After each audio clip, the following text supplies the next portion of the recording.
ও মা বাইরে গেলাম। নিতাই, ওরে বাবা, ও স্যার আমি কোনো চুরি ডাকাতি করিনি, আমি ভালো হয়ে গেছি স্যার। তোকে আমাদের একটা হেল্প করতে হবে নিতাই। ও কি হেল্প? এখানে বলা যাবে না। এই পুলিশ এখানে কি করছে? তুই আবার কিছু করিসনি তো? আরে এগুলো নিতাইয়ের বন্ধু, মার সামনে কোনো কথা হবে না। বলুন কি হেল্প করা লাগবে? তোকে 7 দিন লাগাবে থাকা লাগবে। একটু ঝেড়ে কাশুন তো। আর বলিস না বাবা, আমরা এক তালা ভাঙা চোর ধরেছিলাম। সে শালা এমন তালা ভাঙতে পারে, জেলের তালা ভেঙেই পালিয়ে গেছে রে। ওর জায়গায় তোকে থাকতে হবে লাগাবে। 7 দিন পর তোকে ছেড়ে দেবো। এতে নিতাইয়ের লাভ কি? আমাদের সাথে তো সম্পর্কটা ভালো হবে বাবা। সম্পর্ক ভালো করে কি হবে? জামাই বানাবেন নাকি? হ্যাঁ, আমার প্রত্যেক দিনের জন্য 2000 করে লাগবে। 7 গুণ 2 14,000 দেবেন। 12,000 নে বাবা, 12,000 নে বাবা। 12,000? দাঁড়ান। হ্যালো ফেপা, কার জন্য অপেক্ষা করছিস? ওয়েট।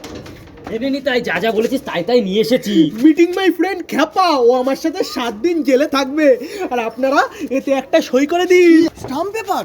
তুই আমাদের ভরসা করিস না? নিতাই নিজের বাবা মা আর ওপরওয়ালা ছাড়া কাউকে ভরসা করে না। যদি 7 দিনের জায়গায় 7 বছরের জন্য গ্যারেজ করে দেন, যদি 7 দিনের পেমেন্টটাই না দেন। এটা ধরো মা, আমি একটা মিশনে যাচ্ছি, 7 দিন পর ফিরে আইবো। চলো বন্ধু, চলো।